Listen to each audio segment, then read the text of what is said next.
All right. Well, this is Chad Everett Broshears. I am the host of Growing Up in the Wilds of Suburbia. It's been a couple of weeks since I've done a video just because of the things that are going on in my private life as well. So, as you can see, I am now at a different location. I'm actually still at the same house and I'm still at my home, but I have my own study now. So, with that, you're going to see this room more often in the videos because this is now the office slash study.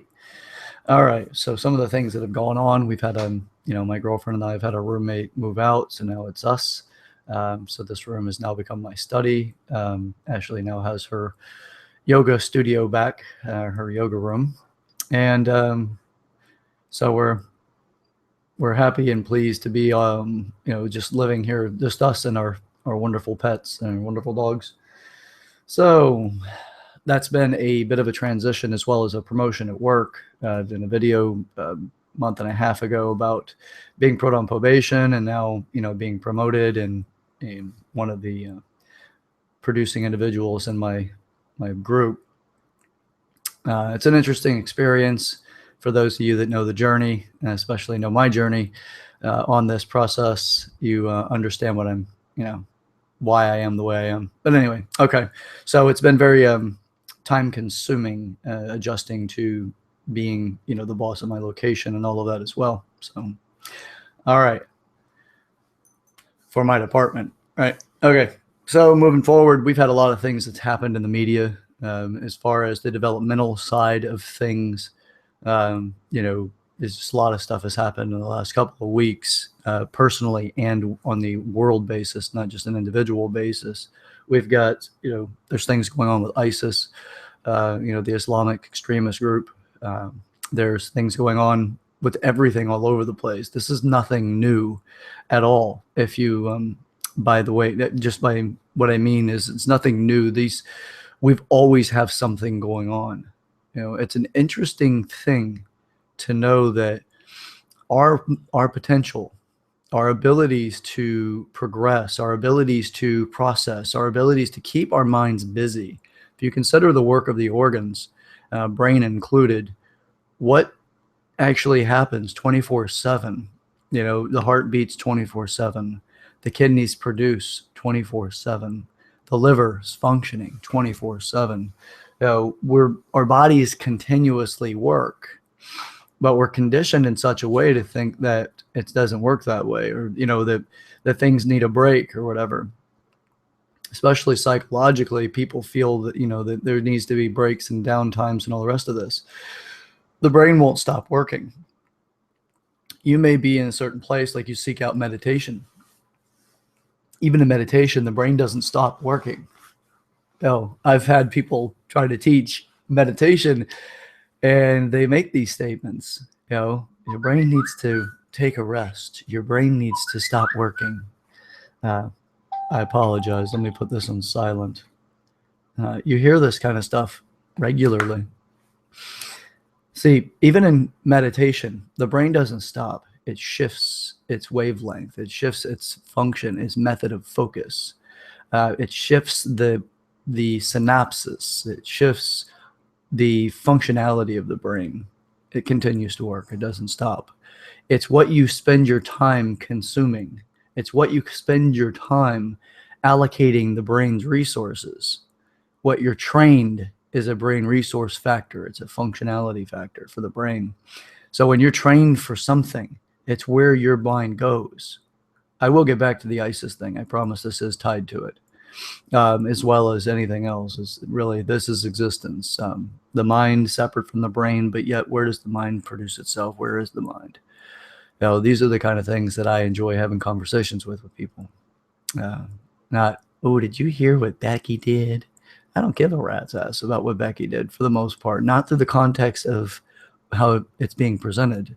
What I care about what Becky did is by the context of what Becky did, why she did it, her position, not the way that I feel she's not a part of my in group or out group, or she's part of the out group. I don't care about that stuff. So with that being said, Our brain doesn't stop working. It works 24/7. Even when we're sleeping, it's working. It's filing. When you're dreaming, you're going through events in your mind. That's filing experiences and fears and all kinds of things. So with that, it doesn't stop. When you meditate, you're just creating a focused position of your mind. So anyone who tries to tell you otherwise, I apologize for them ahead of time. Research, continue to explore, find out more about your existence, find out more about your position in this universe and what is going on according to what you know is a reality. Test it. Find out as much as you can to test it. Weigh it against other people's viewpoints on reality. Try to accept other people's viewpoints and perspectives. Not accept them as if you're going to erase your own, but accept that they see the world that way and get curious about the way that they see the world in such a way that you actually can experience it through their perspective and grow your own, and also therefore offer yours to them. See, that's cohesive existence. That is not worship.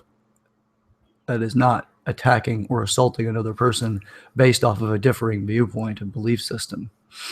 Now, paradigm is another good word for that. Paradigm is another word for belief system. So now, with that being said, what we see on a global scale is groups like ISIS. They have different ideologies, even from their own position. To this point, I only know ISIS to be is of an Islamic position. Now, is that all of Islam? No. Is it something that's come from an ideology preached by Islam? I would say yes, but no. Right? It didn't occur in a vacuum, but it's the way that it was taught. It's the way that it was understood. It was the way that frustrations come together and how we can blame another group. What you're seeing is another version of what Hitler did to the Jews in Germany. For those of you that recognize the name Hitler, but do not understand the origin or understand what happened in the Holocaust or what led up to the Holocaust. Most people know of the Holocaust. They just don't know what led up to it. Why did Germany, for the most part, unify, and ultimately did unify under Hitler's regime, the Third Reich? Why? What was the causes that led to that? Why did one man turn, or how did one man turn a nation into the state of the Nazis, or the Nazi state? Now, for those of you that know that I love to learn, and which most of you that watch these videos will know that, I read all the time. You know, if you were to see my bookcase, you'd probably think that I was a Nazi sympathizer, because I have multiple books on Hitler. I don't care for the ideology. I care about what causes or creates the ideology. So I want to understand it so that I can try to offset future hardships.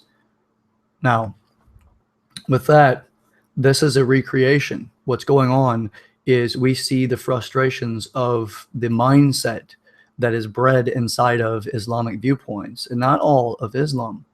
Not all Muslims feel that way. They don't. So don't categorize everyone that believes that Islam is that way. There are extremists that represent groups that give character to the group.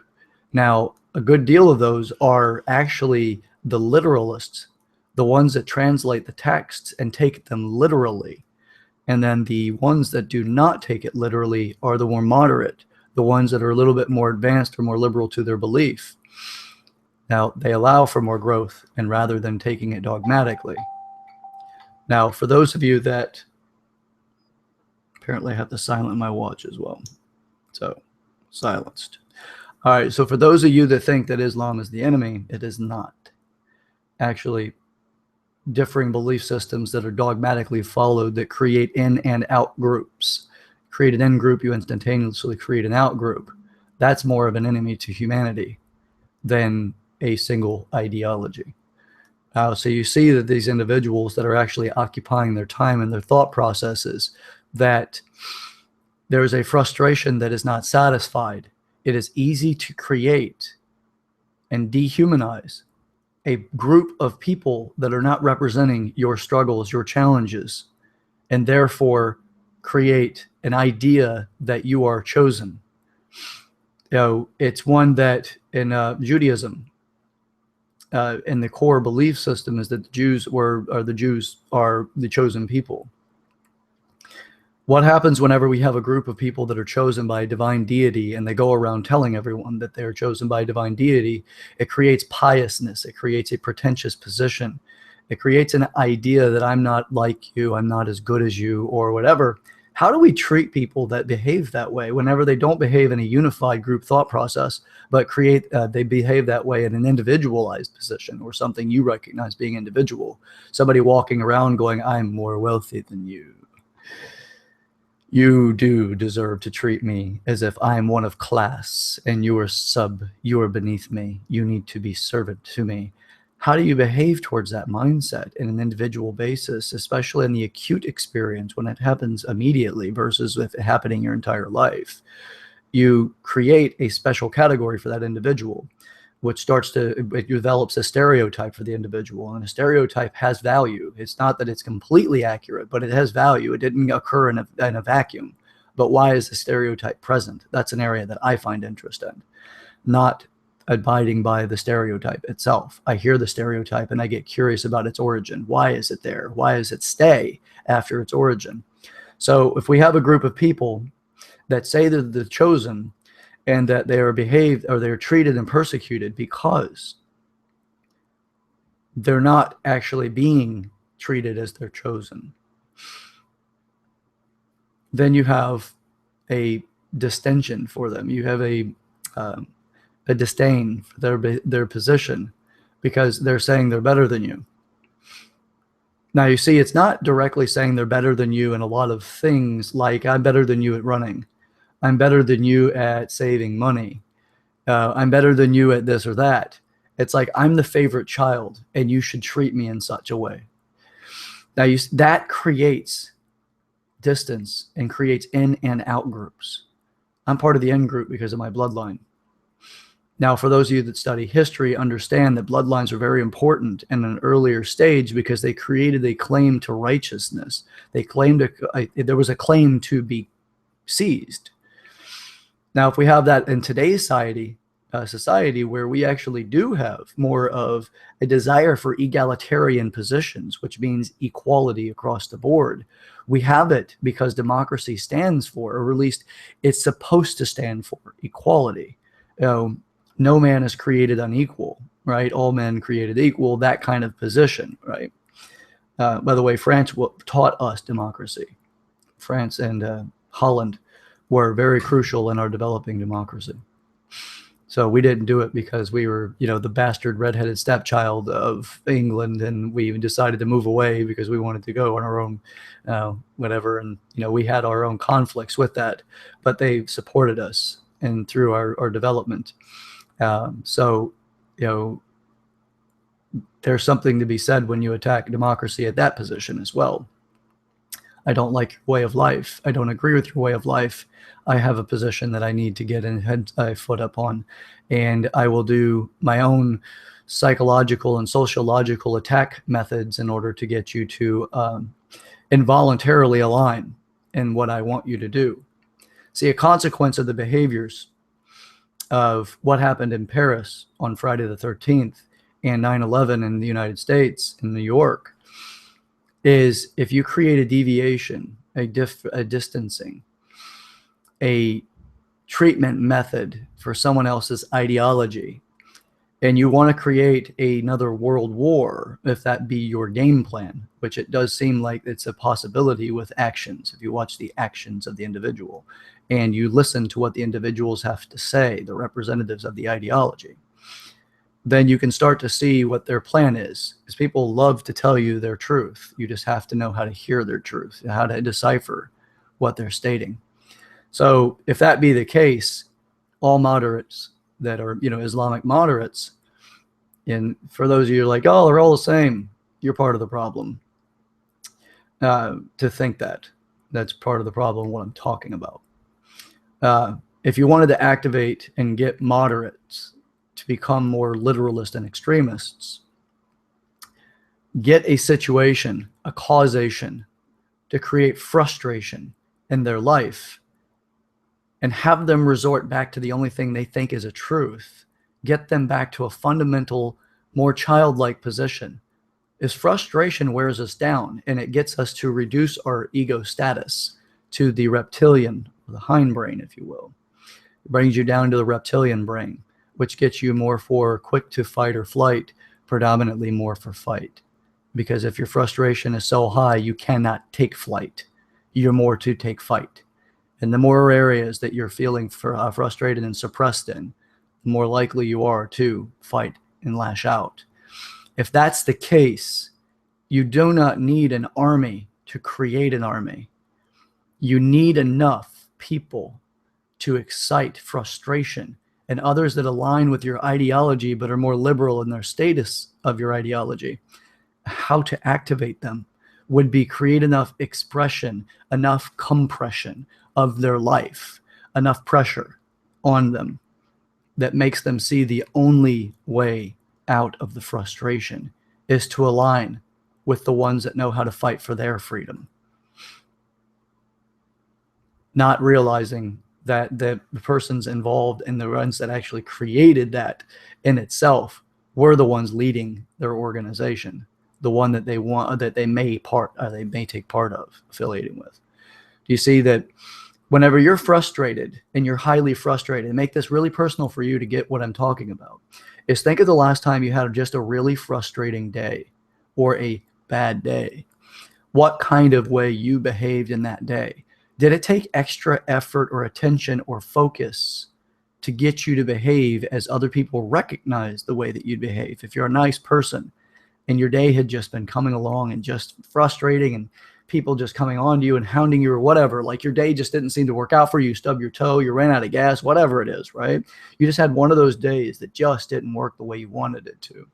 For every infraction that was an I don't want it to be this way, or it'll be better, but this is just kind of thing, every infraction that took place, and then finally you came across somebody that was completely benign, that said nothing insulting, nothing upsetting, did nothing insulting, nothing upsetting, and they said or did something to interact with you, and you caught yourself going to be reactive and more frustrated, or expressing frustration, and the person said something and you caught yourself right before you lashed out at them and thought to yourself, what did this person do?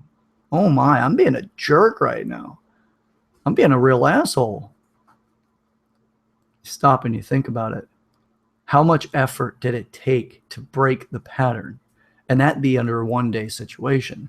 It could be, multiple days. It could be a month, right? A lot of times whenever people find themselves very stressed continuously, like in America, commonly it's, finances or relationship statuses, whether you're going through a divorce initially, you'll take the pattern that you take. You may feel like a victim, but victim status also wears thin eventually to the point, if you feel consistent frustration, you're more likely to start adapting to less of a higher position on your ego, which is more accepting of others and more desirable that others survive as well as you do, to a lesser position or a more devolved position, if you will, of the ego's development or its maturity as it slides back on the scale. And as you slide further towards because if you go to the point where you're just about protecting and defending your friends, that's a tribal position in the mammalian brain. That's a group selection of survivability with hierarchy positioning. Now, that's to create a desire and need for the group to survive. You're more likely to go into warfare with other groups in the mammalian brain. That's the mammalian ego, if you will. So, and it has hierarchy values and developmental values as well, because it's not all one is the same. It's actually, there's a tier inside of the mammalian brain that represents the tier for ego and where it lies. When it hits the mammalian ego, it has the mammalian meaning animal base, because the human, there's 3 stages to the ego. For those of you that have not followed any of that information that I actually teach on the ego, there is the reptilian brain, which is a reptilian ego, which fights even within its own groups, because it is all about the basic needs, food, shelter, reproductive options, things like that are all I-centered issues. All me, I need me. and will fight with others, even family members and even very close family members, in order to survive their position, whether that's in the physical body or in the mind, and the mind status and the status. That's more the reptilian ego. The mammalian ego is, you're part of my group. What did they say to you? That's messed up. They don't talk about my group like that. This is what you should do. This is your defense on this, or I'll do it. I'll take care of this. I'm not going to deal with that. I'm not going to allow that. Right. And it's quicker to take up arms in an ideology. In the reptilian, it's not so much about a group ideology. It's about an individual based ideology. Like, I need food, I need shelter, I need water, I need sexual options. I need to survive. Even in the reptilian mind, and the reptilian ego would even sacrifice their own children. Because you'll see this in the reptilian world as well, where the children become, like male alligators will eat their babies. Right? Females will do what they can to protect it, but the male doesn't have a strong paternal instinct like a male of the mammal species. They'll protect, more likely and more apt to protect their own, but not so much for others, because they are seen as potential rivals or status of a group, depending on the position of the individuals. And then in the human brain, and the human ego, or the higher ego, if you will, has the understanding that there's not a line on a piece of land that makes a person a different status, that makes a national position, Canada versus America, or Mexico versus America. These individuals, the higher ego, the human ego, or the higher human egos, some people reference it as being spiritual ego,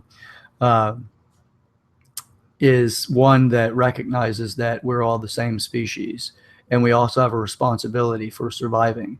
We have a responsibility for prolonging survival, and that requires that we actually understand how to produce survivable environments for our offspring, to put them up for the absolute best opportunities to survive. That's not just environment and landscape, that's environment and ego development and intellect.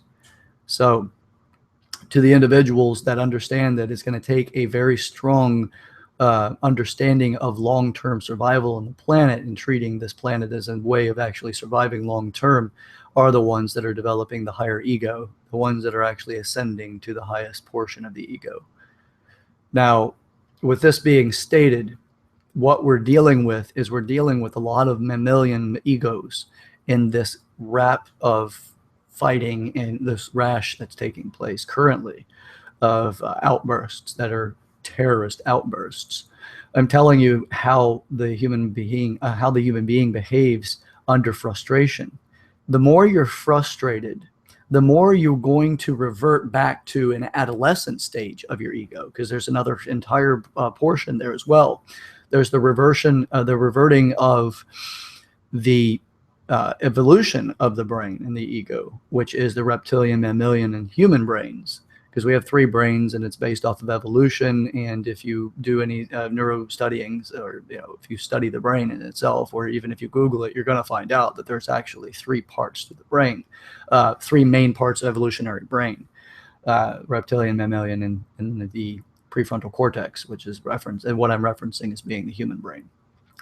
Now, now with that being stated, we also have, when we are extremely frustrated, we like to go back to things that remind us of better times, whenever the world was more sense-making or less desirable to make sense, because we're more comfortable and don't need to worry about defending anything, or defending very little. You may emotionally eat that way.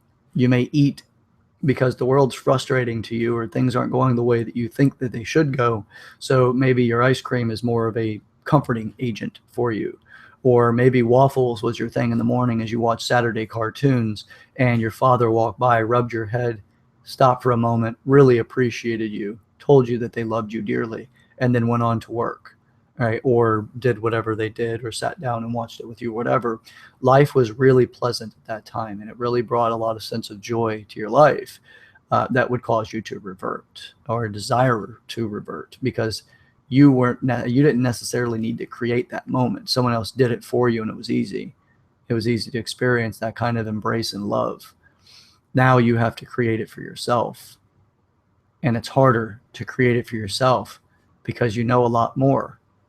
And your parents may have felt the way you do now, but you didn't realize it then. And the way that you were imprinted is that life is easier because the way your parents made it look easy. But that doesn't mean it's truth. So the more frustrated you get, the more likely you are to revert back. Now, if you were also raised like I was brought up to be Baptist. I'm atheist now. I have no problem stating that. If anything, there is a little bit of a fear of ostracization because of it. But I also do not attack other people's position. The belief, I have no problem. I'll go at it as often as I like because I can't, I'm also categorized as more of an anti-theist.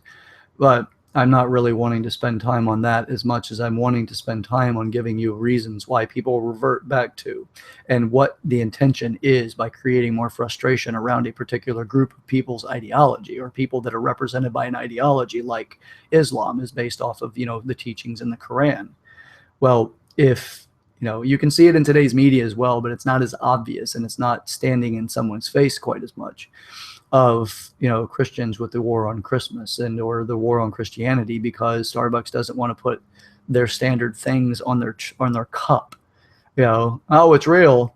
And then you have the fear mongers out there, like the Josh guy. That's he's this real son of a bitch. If in my opinion, he misleads people, and and that's not a slight towards his mother.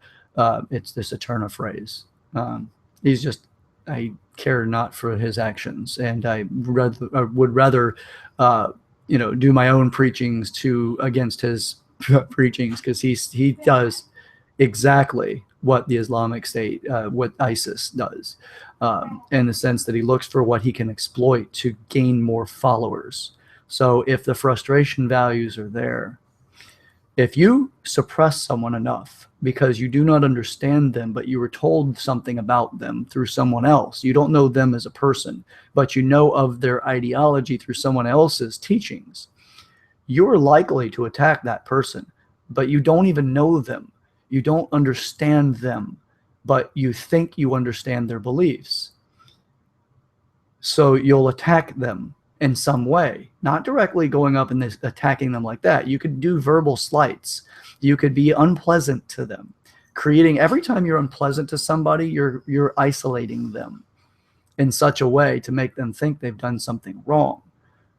Whether they did or not, that's part of the consequence that they can experience. The more often that happens, the more they feel isolated. The more often they feel isolated, the more likely they are to start looking for answers to satisfy their frustration, especially if their adult mind or their current state, regardless if they're an adult or not, regardless of that, if their current state can't find the suitable answers to alleviate the suffering, they are more likely to revert to a younger state. If they were taught the Quran in a moderate home, then they may revert to how they were taught in the moderate home of the Quran, just like Christians would do with their Bible and the rest of that. So you revert back to how that was taught. Now, if that does not suffice to reduce the stress and suffering, then the opportunity comes up. Abandon what I think, evolve what I think into a higher position, or evolve what I think in towards the militant position. The militant being more the extremist, the more I will take action, I will defend my brothers, right? That kind of thing. So you see, by being an asshole to all Muslims, you're creating more of an opportunity to strengthen an ideology that you do not want to see strengthened. Your fear is creating the reality of your fear. And in the future, you'd look back and say, aha, it was prophesized because that person knew so well. And really, all they did is they knew enough to get you to trigger into being enough of a jerk to someone else that you'd attack that person in some way, some shape, some form. Verbal slights usually are second to just being, cold and rude or impolite to someone else who doesn't share your ideology or look like you do or whatever it is that makes them different than you. And then the verbal position comes into play. And after the verbal position is, part of being rude is also non-patronizing. So if the person has a business and you say, well, I'm not going to shop there because they're Muslim and I'm Christian, I'm not going to do that, I'm not going to support them, that's also being rude economically, because you're strangling them as best you can. You're doing what you can by removing your resources. Now, if you enroll other people, or you've been enrolled to remove your resources, you understand that you're behaving out of the ideology and you're doing this to another human being. It does not matter their belief. It matters that they're a person. I've changed my beliefs. I am far more accepting of people now that I'm atheistic, that I actually position myself there. I am so much more understanding and so much more open than I ever was as a Christian, as I ever was working through the Baptist system of Christianity. I was taught indirectly, you're not part of my group. You should convert. That's the way. That's the best way. We think that the other religions don't think that way as well. It's lunacy to think otherwise. There's just a very few out there. And if you try to grab the few minorities, like Jainism isn't out to overly convert people. They're not out to fight anyone. Extreme Jainists won't even do anything. Like, they'll filter water through silk cloth to remove bacteria so they don't drink and kill the bacteria. They are by far the most peaceful people on this planet, Jains. And they are a subsect of Hinduism. So if you say your religion is one of peace, Jainism's got you beat. If you're not claiming it for Jainism, you are not, at all, even at your position. If you want to see what peace is, as non-violence and non-killing, not even Buddhists touch it. Jainism, look them up. And extreme Jainist, the militant extreme Jainists, they wear masks when they breathe to prevent from breathing in anything that they might kill. They don't do it for their own health. They do it so they don't kill other things. They filter water through silk fabrics, right, to remove bacteria so that they don't kill it, and microorganisms so they don't kill them as best they can. That's their main purpose. Those are extremists. Those are the fundamentalists that, one is, if they ever really got to the point, they're easy to, you really take nothing to suppress and take them over. And that's one that the more frustrated they get, because it's such an early and such a strong ideology. They're the few exemptions to the statement of developing a fundamentalist. They still can become fundamentalists, but they don't become radicalist and bombing things and stuff like that. That's actually really, truly is deeply embedded in the religion not to do. There's not an exception in that for Jains. But for the rest of them, they're exceptions. Christianity, bombing, abortion clinics, the Crusades, things like that, from going around with all kinds of hate signs and, God hates fags and all the rest of this stuff. All of that nonsense. That's messages of hate, not love. It's cross-reference messaging. It doesn't make sense whenever you tell us that God's loving and all of this. As Muslims and Islam, also, they really have a disdain for, homosexuality as well, due to the teachings. But there's a little difference in their teachings versus the Christian teachings. But still, you get that you revert because of frustrations. You will revert back into whatever creates a room or to alleviate some of the suffering. The only other option, if you don't revert back, is if you are curious about solutions and creating something new. I fall into that camp. Does it mean I never revert back? Absolutely not. I revert back every time I'm taken by surprise, so that I can get as best ground standing to take on whatever the challenge is that's coming my way. So, all right, so I'll get off that tangent. But I'll complete the thought on frustration. If the bombing or the attacks in France and all over the world, it wasn't just in France. It was a coordinated attempt that took place in multiple places. If that creates enough frustration that you'll take it out on all Muslims, you're helping to strengthen that system. that ideology that ISIS has, or that the terrorist groups have, or these individuals that seek to terrorize others. You're helping it. You're not reducing it. You see, terror cannot overcome terror. It learns new skill sets. It learns how to do it better, but it doesn't overtake it. You can beat an individual, you can beat a group, you can beat a mindset to a degree with terror, but ultimately it's a chess game that somebody wants to come back to the game with better armament, to be better armed. So with this, if you frustrate these individuals that you see as an outgroup member, you're helping to strengthen the army that they're trying to create. That ideology, that group, ISIS or ISIL is trying to create. You're just helping strengthen it. Am I saying that nonviolence is a way about it as well? No, I'm not saying that either. I'm saying that do not take it out on people that were not responsible. Human beings are not responsible. The ideologies that human beings are functioning under are responsible.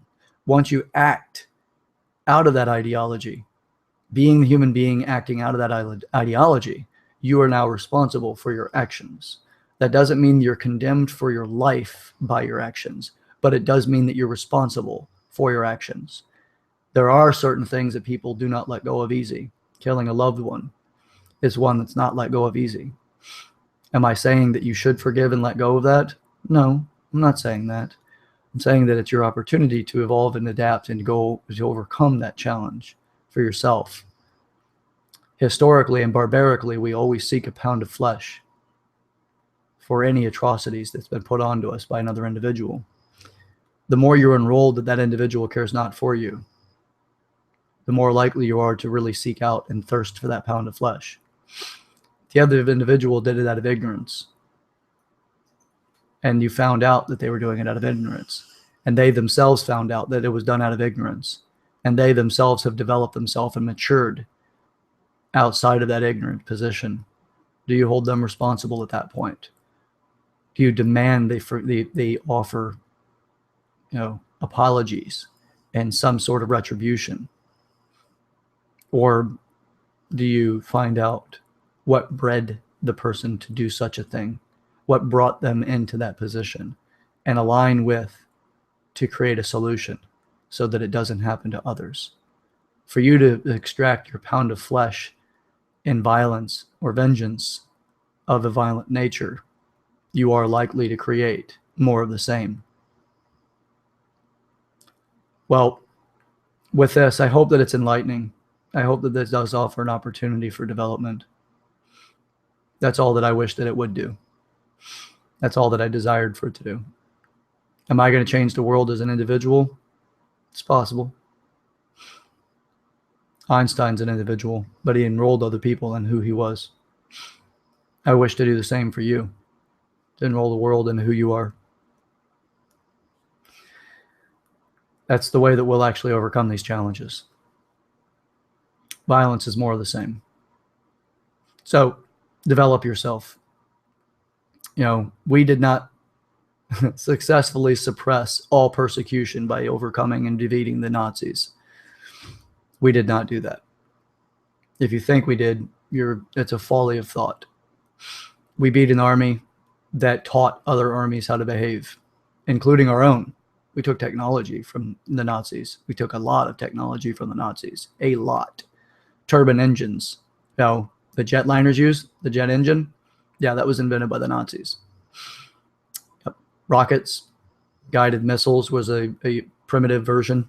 That was Nazi invention. The military weaponry and all of this, there was a lot of stuff that we took from the Nazis. We also learned warfare, a great deal of warfare and strategy from the Nazis. But you see, that's more of the same. I'm not saying don't be armed in this way. I do martial arts. I seek nonviolent solutions to a lot of things, but I don't do martial arts just at the simple fact that it's cool to stand in the room. No, it's really cool. I like the idea. I love I love developing myself. So by going and doing anything like martial arts is conditioning myself for the possibility, whenever all other recourse has been exhausted, or if I have no choice in the matter, where someone may have thrown themselves upon me very quickly, say if it were a mugging situation or something, right? Like, you're not going to talk your way out of that very easily. You'd want to be able to defend yourself. So I'm not saying complete nonviolence. Violence is a part of humanity. It's a matter of putting it back into check so that we can enjoy other aspects of humanity rather than being dominated by violence. Being happy is not the only option to life as well. If I'm not happy, I must do something to make a difference about it. I've got to get violent about it. No, you don't have to do that either. That's not the only ways. I call that being stuck on happy. A lot of people in, the first world countries like the United States and a lot of Europe think that the only value in life is to be happy. And if you're not happy, then something's wrong. You'll find on the other side of this, depression is commonly, in my opinion, and my hypothesis on it, working towards theory. And if you don't understand those statements, you're not necessarily scientifically minded, but I encourage you to look up the definitions. So my hypothesis for this is that people that find themselves depressed is that their paradigm, the reality, is that they're not as happy as they should be because someone else told them they should be happier than they are. Something is not right in their life. And because it's not right, something is wrong. And because something is wrong, it's something to be upset about, something to be depressed about. The heavier the idea of that individual thought or the thoughts that surround it that make sense of your reality create that depression. Now, that's my hypothesis on it. But it is one formulated with other very qualified, very high-end minds, very educated individuals, doctors of philosophy and doctors of psychology. These are shared thoughts. These are the people that I love having conversations with. Let's create solutions to these challenges. Let's don't create more of the same. So I challenge you, anyone who watches this video, I challenge you to, when you find that somebody else is dressed in such a way that would be a traditional garb, something that would separate them, whether they're Amish, Muslim, Hindu, whatever it is, drop your guard for the defense you have for your belief system and introduce yourself. Get curious to who they are as a person. Do what you can not to go into your own mind about how they're wrong for the way they see the world, because the way you see the world is right. Get curious about that person's position, how they've experienced this life. All right, guys, try that challenge out. Okay? You don't need to run, stock up ammunition and all the rest of that stuff because, the evil neighbor that doesn't share your beliefs, maybe he's an atheist or something, or, some other religion, they might break into your house because they're heathens or godless or whatever, or they worship the wrong person, or they sacrifice people, or whatever the hell you may think, or you've been told to think. Get curious about them. If you find from my videos that I'm a pretty nice guy and you're a religious person, and you just now realized, or you just now found out that I'm an atheist, if you thought I was a nice guy and now you're like, oh, he must not be a nice guy, or he's influenced by Satan or something, you let go of that belief and get to know me. All right, guys, I'm gonna let it go. I'm letting you guys go for now. Again, this is Chad Everett Brochures. I'm the host of Growing Up in the Wilds of Suburbia. Today's video is on ISIS, frustrations, ego development, differing belief systems and paradigms that challenge one another, human beings, and what it takes to actually be a functioning human being, and all these other wonderful things that I actually discussed in this video. Please share this with whoever you wish. Share it as often as you like. You can send it in email form. You can put it on social media. Comment below. Subscribe by all means, please. I love to get more subscribers, and interact with me. If you think I'm an asshole, please tell me. If you like my thoughts, if you like what I've mentioned or what I've talked about, share that as well. Comment. Let's continue the dialogue. If you have an idea about what you'd like to see in a future video, I'll be happy to talk to you about it. All right, guys. Again, it's Chad Everett Brochures, the host of Growing Up in the Wilds of Suburbia. And find me on YouTube under Growing Up in the Wilds of Suburbia. Or my personal YouTube channel, but preferably stick with Growing Up in the Wilds of Suburbia. My personal is Chad Brochures, but stick with this one. Or find me on Facebook under Growing Up the Wilds of Suburbia or The Human Manual or Chad Brochures. Actually, Chad Ever Brochures on Facebook. All right, guys. Thank you very much. I look forward to our next video together. Have a wonderful day and get connected with others. All right.